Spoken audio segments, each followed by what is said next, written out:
Yun natin, Diband. Nagbi-blink lang yung ilaw na red doon, tapos lalabas lang yung logo ng Diband, tapos mamamatay. Tapos lalabas ulit yung Diband, tapos mamamatay ulit. So yan yung problema ng unit na ito. Yan, paulit-ulit lang siyang ganyan. Buksan natin, mga nasa 50 inches yun. Ito yata. Ito yung model, 50 inches. Yan, so ito yung kanyang mainboard.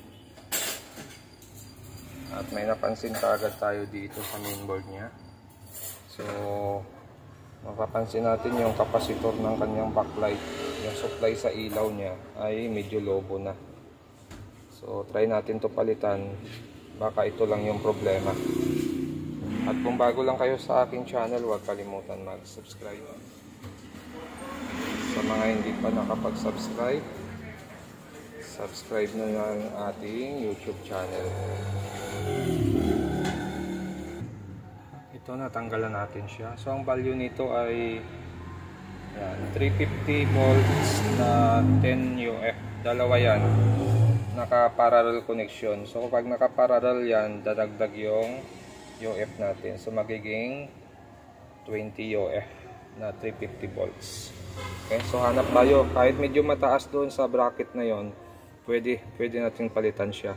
Basta yung supply natin, yung volts natin, okay lang mas mataas yung volts. Yung farad natin, pwedeng parehas lang. Or pwedeng tumaas din ng konti. Huwag lang bumaba yung volts natin sa 350 volts. So ito, may nahanap tayo. So pwede na yung value na ganito. 10 UF na 450 volts. Yan. Okay, so ito, nagpalit na tayo. Testing natin. Okay, so ito na siya. So nag-open na yung unit natin. Yun lang talagang sira niya, yung pinaka-supply ng natin ng backlight. Kasi yung ganitong modelo ay may protect ito sa backlight. Pag nakadetect siya ng error sa backlight, nakakadetect siya, kaya automatic ipoprotect niya yung operation ng ating unit. Yan. Pero may damage na rin yung glass niya, may mga guhit na. Yan. Mga ganitong guhit ay hindi na yan nawawala.